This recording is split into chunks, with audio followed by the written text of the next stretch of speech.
የኔ እህት አሁን ያለሽበትን አገር ከነችግሩ ሁሉ ነገር ጥዬ ወደ ሀገር ልግባ ብለሽ ወደ ሀገር ከገባሽ ኢትዮጵያ ውስጥ ሆነሽ እየኖርሽ ዛሬ ግን ይደርስብሽ የነበረው መከራ እንደ አዲስ ትናፍቀዋለሽ።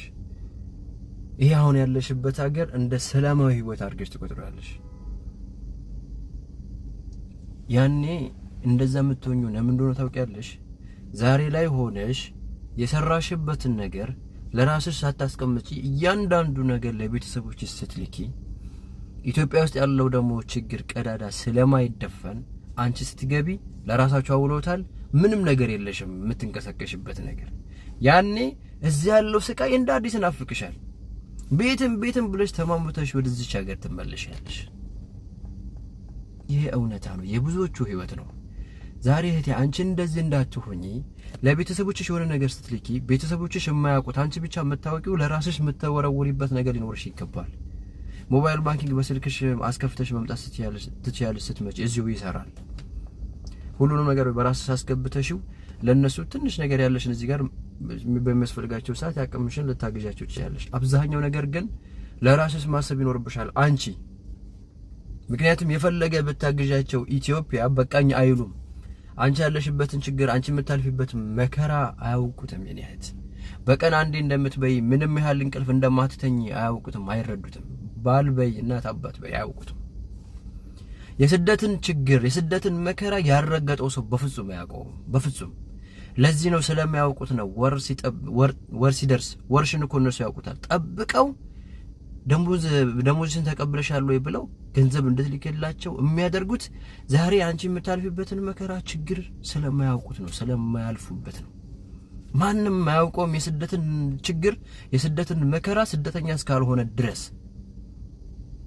ስለዚህ ካንቺ በላይ ላንቺ የሚያስብ ማንም ስለሌለ ቤተሰቦችሽን በመታገዢው ልክ እራስሽን ማግዢ። ማንም የማያውቀው ነገር ሊኖርሽ የሚገባ ነገር አለ፣ ለራስሽ የምታስቀምጪው ነገር። አገር ስትገቢ መቋቋም ይሆንሻል። ወር ሲደርስ ሁሉንም ነገር የተሰራሽበትን ሙሉ መላክ ለቤተሰብ የለብሽም።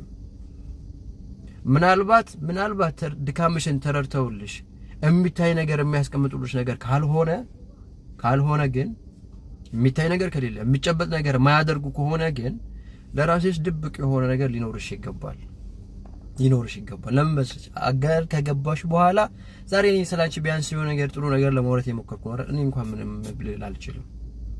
ዛሬ አንቺ እንኳን የምታየኝ እዚህ ስላለሽ ነው። አገር ከገባሽ በኋላ አትይኝ። የምታይበት ኢንተርኔትም ችግር ስልክም ብዙ ነገር ልታጥቻለሽ፣ መከራ ብዙ ስቃይ ውስጥ ትገብቻለሽ። ይህ የብዙዎች እህቶች ህይወት ነው። ባንቺ እንዳይደገም የጠላሽውን የቀፈፈሽን ህይወት ድጋሜ እንዳትመኝው ዛሬ ለራስሽ አስቢ።